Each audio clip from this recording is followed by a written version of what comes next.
On the night of August 20th, 1949, at around 11 p.m., near Las Cruces, New Mexico, eminent astronomer Clyde Tombaugh, the discoverer of Pluto, was sitting in his backyard with his wife and mother-in-law, watching the night sky. Not unusual for a family so intimately linked with astronomy. To Tombaugh's surprise, he and the others spotted two rectangular objects that faded from view. Perplexed by this, Tombaugh would go on to see several other UFOs during his career as an astronomer, and to the distaste of many of his colleagues, called for serious research into the matter.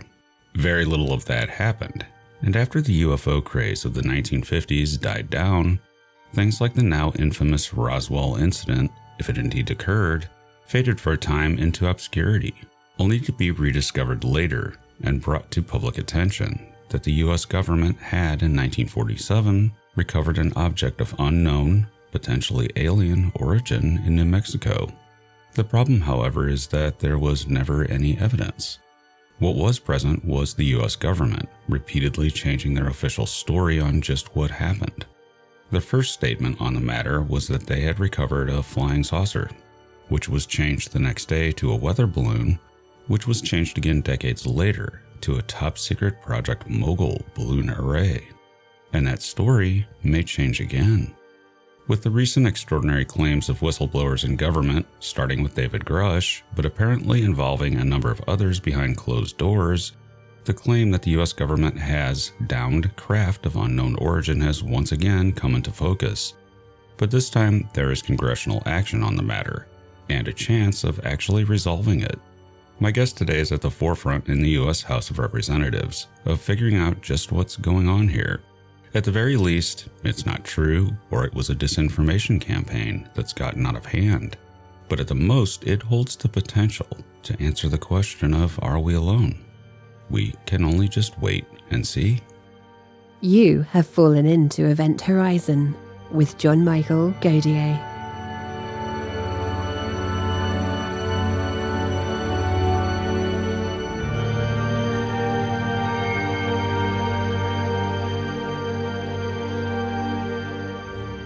Representative Tim Burchett, welcome back to the program. Thank y'all for having me. Now, Tim, we're in a weird situation where we have a rather extraordinary claim by a whistleblower, at least a public one, that seems to be backed up, at least according to Marco Rubio and others, that we have a weird SAP, a special access program within government that was not properly reported to Congress for oversight. Now, the House, which you're a member of, is the checkbook of the government. In other words, you can sit there and say, what are we going to fund and what doesn't get funded and that sort of thing. Are you concerned that you might be dealing with something that needs to be defunded, some sort of situation where it wasn't properly reported to Congress and the money needs to be looked at? Yeah, 100%. You know, I've been in Congress for 5 years, and, you know, they audit everybody, and then the Pentagon gets audited, and then lo and behold, they're a billion with a B dollars out of whack, and nobody even questions it. So of course they need to. In these days of fiscal scrutiny, as a fiscal conservative, I'm for cutting their money out. You know, that's part of the deal.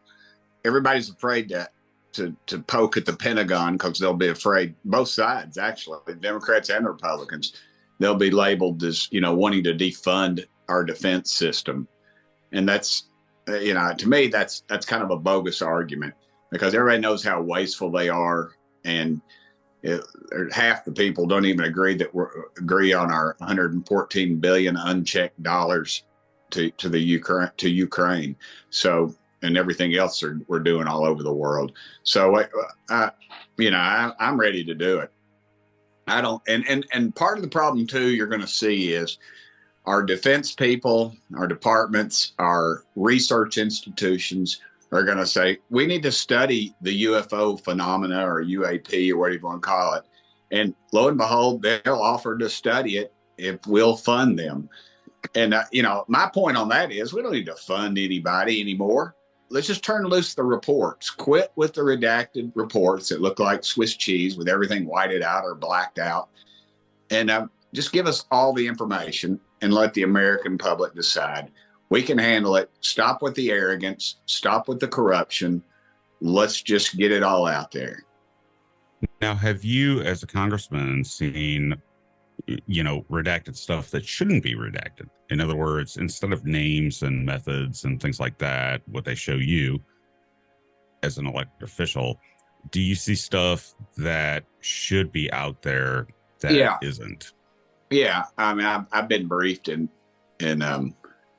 secure briefings and things, and it needs to be out there. Absolutely, 100%. I haven't seen anything that should not be. And what they'll do is they'll say, well, the reason we detected this was because of our double secret sonar or radar. I'm pretty sure, I have never been in a situation, but from what I understand, that is especially the underwater stuff.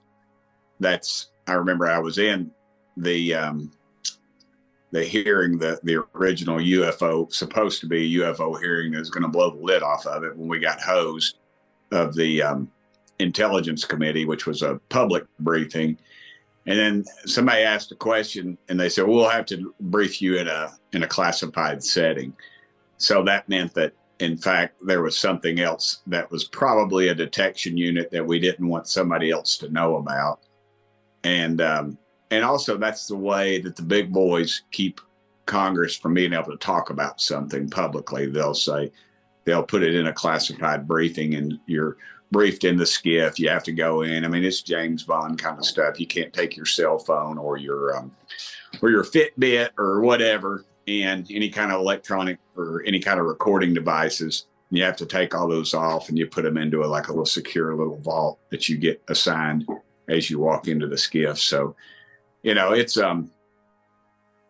pretty well contained, and it's also pretty well, to me, I think that's where some of the corruption enters into it. Yeah, if you can keep something secret like that, then you can also allow in the corruption. Now, underwater stuff.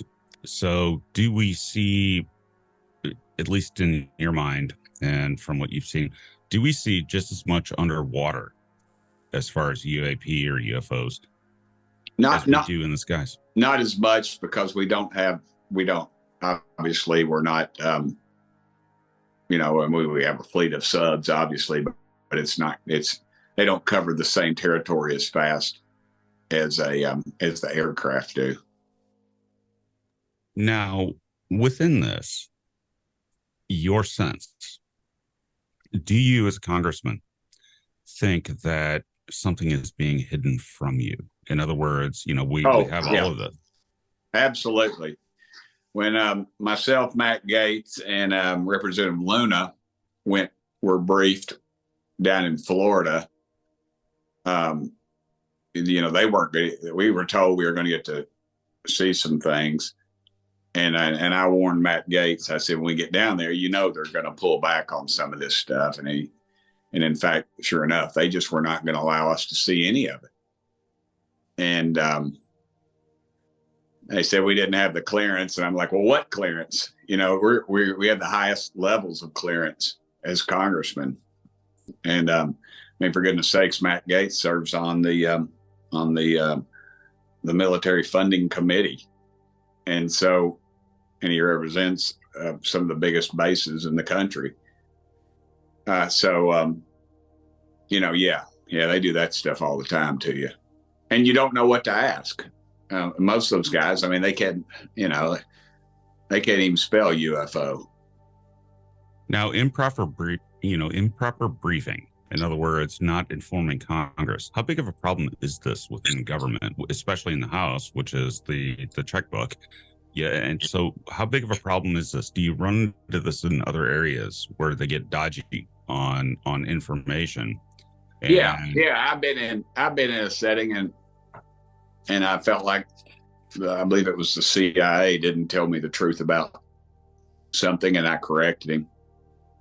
and or I asked for further clarification because that's not what I understood. And they realized that we knew what we were talking about, and they backed off. I think it's a cat and mouse kind of game that they play with us. It's an arrogance. They don't want us to know. And honestly, a lot of the people will just leak stuff. When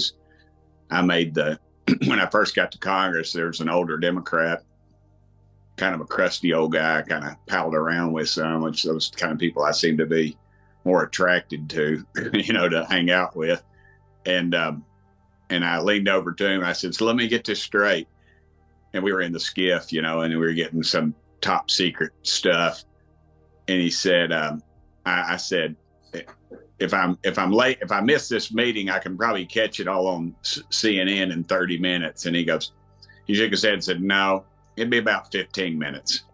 And then, so it's a lot of the stuff they tell you is probably not that secret. And then I think part of it's a trap too, to get you in there so that you legally can't talk about stuff. So, it's, and sometimes I won't even go to the secure, not on the UFOs or UAPs, but sometimes I won't even go to a meeting on an issue because I know they're going to tell me something I already know.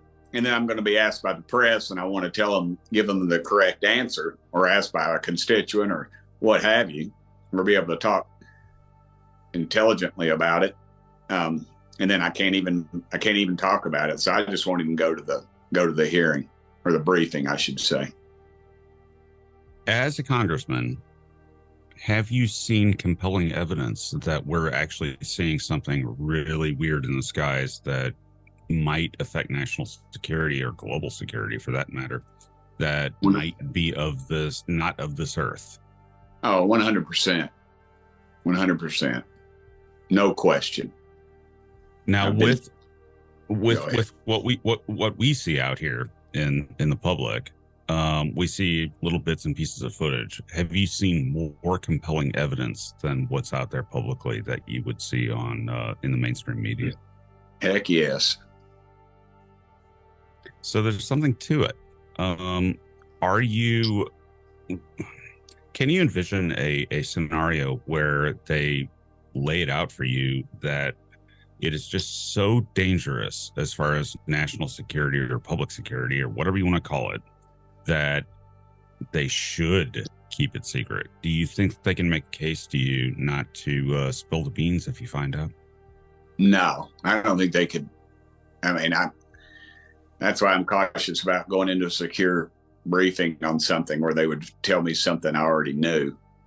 But no, and we've been dealing with this at least since 1947, probably since about 1893, I believe, was the Aurora, Texas. I think it was when it was. I'm not sure when that event. You can research that, or Google it or whatever. But no, I mean, if they're out there, they're out there. And if they have this kind of technology, then, I mean, I've said this before, they could turn us into a charcoal briquette.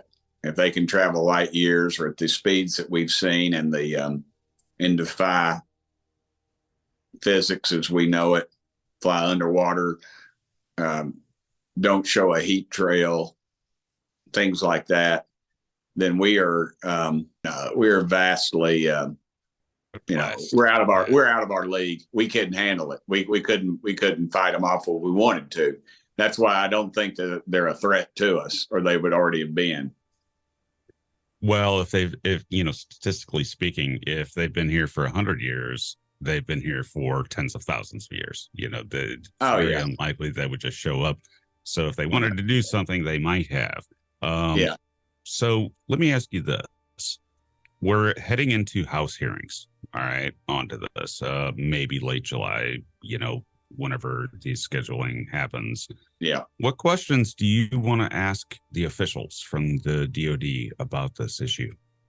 Well, that's just it. I don't know if I'm going to have anybody from DOD is going to be there, because they've had their opportunity to lie to us for the last few decades, and they're not going to bring forth anything. I think we need to bring forth credible witnesses, pilots, people, government officials, people that are scientists that have seen something out of the ordinary and that can describe it, or possibly even bring videotape of something and describe it to us, what's going on in those tapes.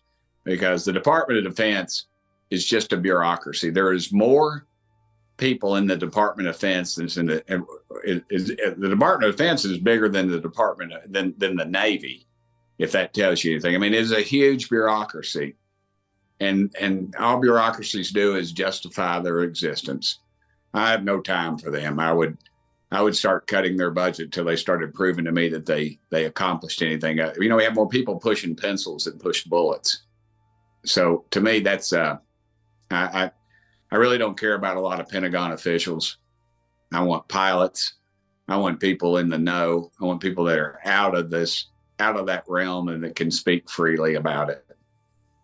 Now, of course, and of course, everyone that does will probably get a dose of from the government or whoever. There'll be exposés on them, and they'll try to detract from their reputations. Now, of course, we're dealing with the situation of Grusch, where he's saying that we have recovered materials from these Yep. Whatever this is.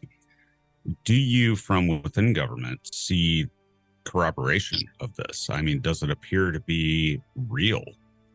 Yeah, I know him. I didn't need him to come. I've been saying this before he was on the scene. I've talked to too many people I've been briefed by too many folks. I've talked to too many. And if there's a craft, some being had to fly it.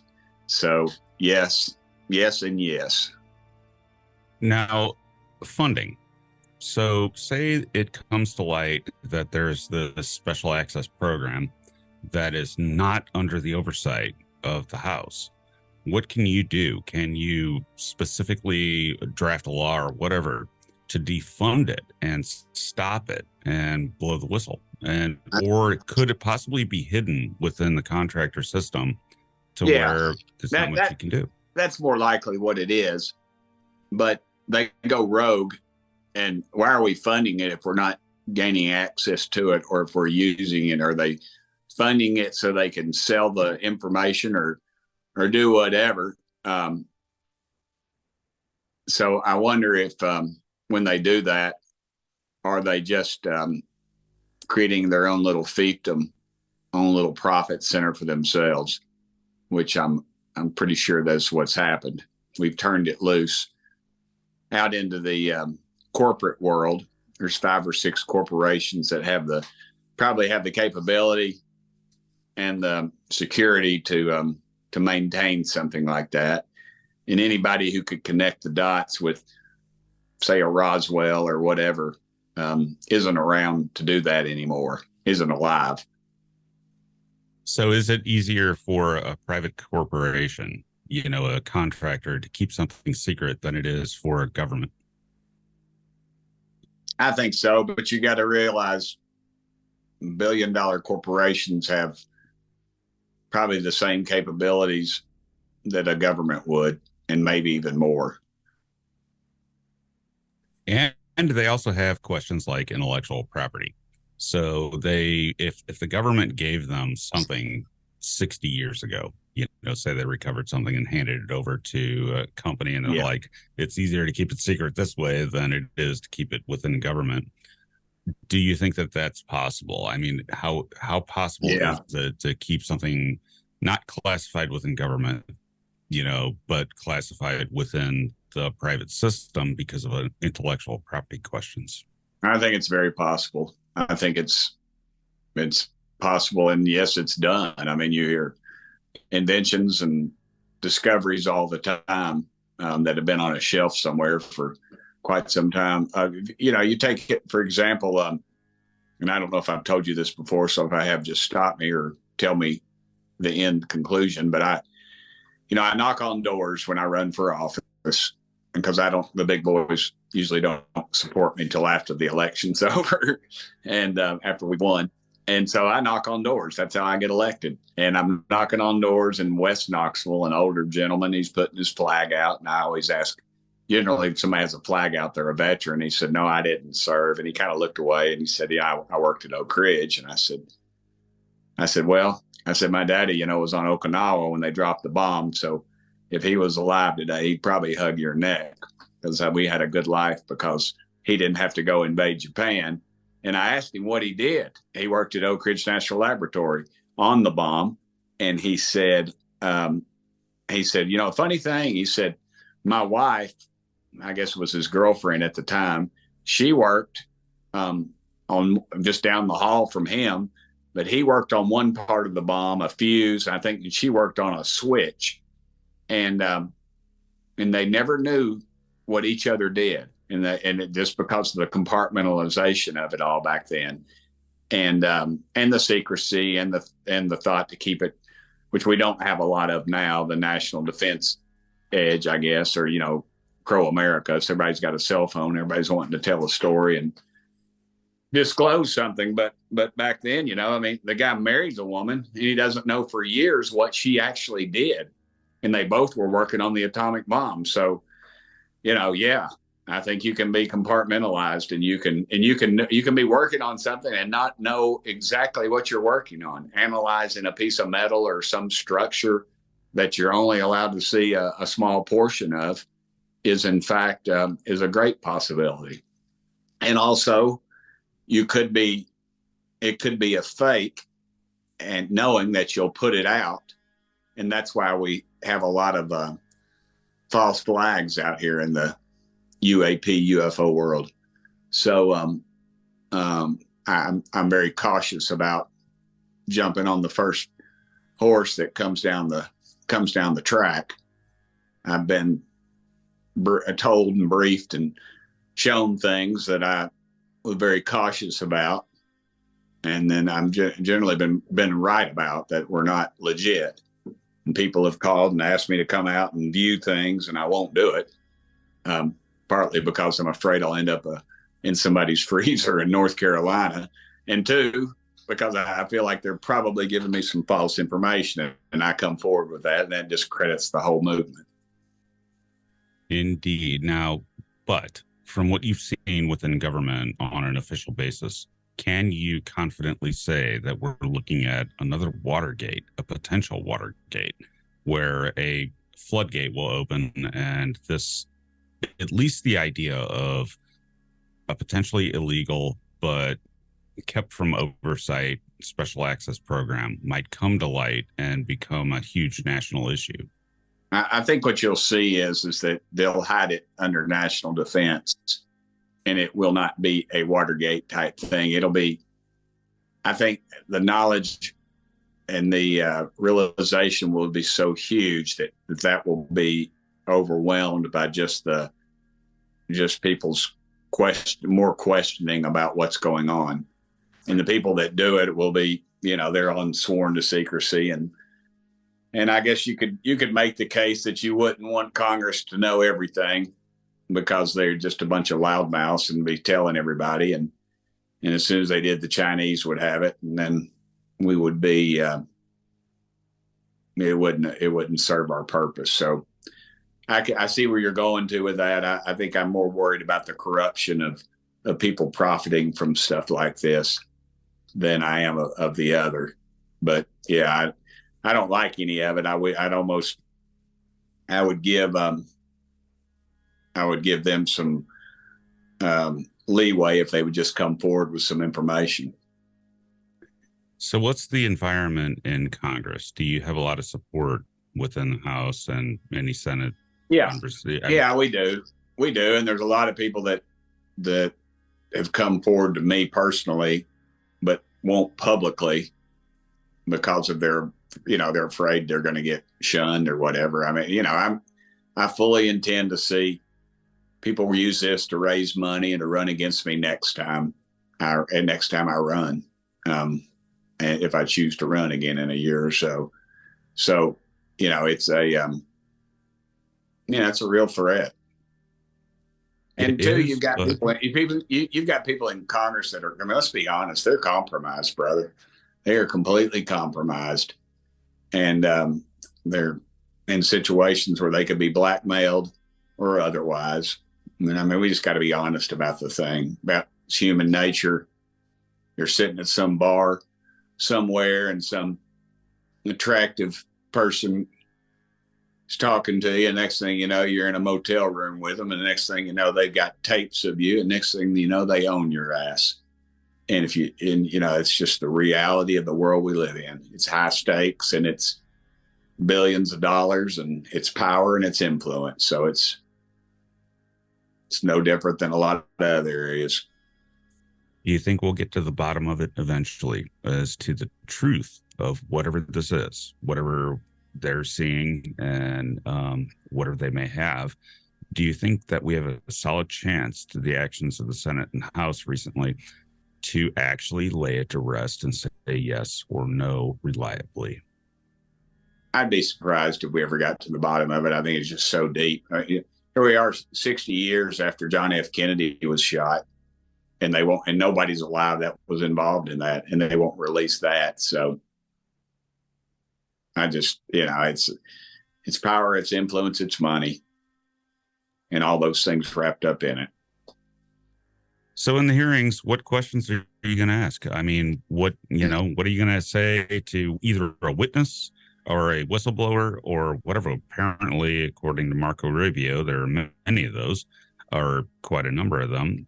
If you get to talk to those people, what do you ask them?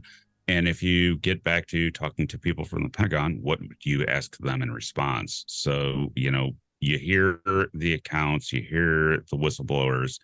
What do you ask the actual officials? And if they don't give you the answer that you want, or they're not forthcoming, rather, what do you do? How do you defund them? Well, I'm going to listen first. I'm going to listen to other people on the committee that are going to ask a lot of pointed questions. I'm sure I'm not going to disclose what I'm going to ask just yet, because I don't want to skewer the people, and I don't want to tip off some other folks about what I know that are not too friendly to this issue. You'll see a movement probably afoot to remove some of the witnesses that will be called, or they'll be discredited. So I'm gonna hold my questions to the day of questioning, because I want it to be, I want it to be real. I don't want it to be coached, and I want it. I always tell people a prepared speech is kind of like a prepared prayer. It's not necessarily from the heart. So I'm just gonna wait to that day and I guess spring it on them. Bipartisan. Now, this seems to be a very unusually bipartisan issue. So are you talking to the Democrats? I know you're a Republican.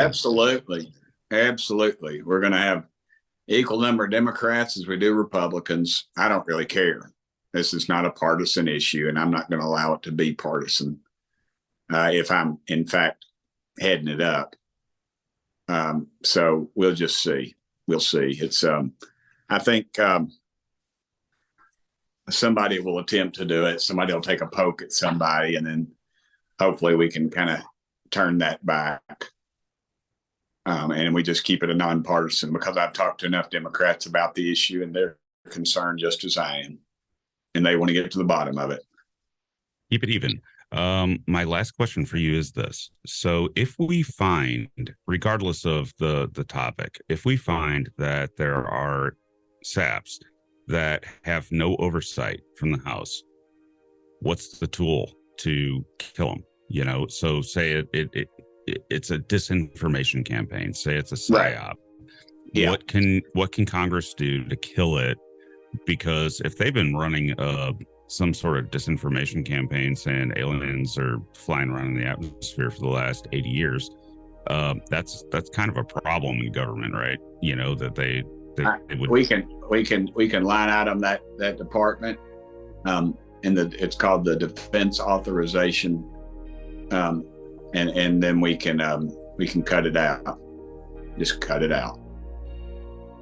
and we can bring them in before the committee and swear them under oath, and make sure that the departments are doing that. All right, Representative Burchett, thank you for joining us today, and I wish you great luck in weeding through this rather nasty matter. And I hope it gets the the scrutiny that's due to it, because whatever it is, whether it's some sort of weird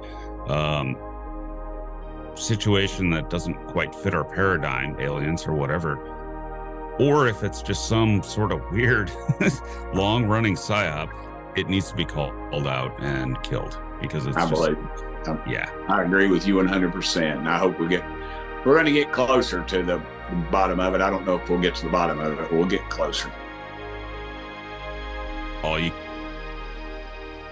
Event Horizon and my channel are now available as a podcast on Apple Podcasts, Spotify, and YouTube memberships. Early ad-free episodes, bonus episodes, and sleep-focused content.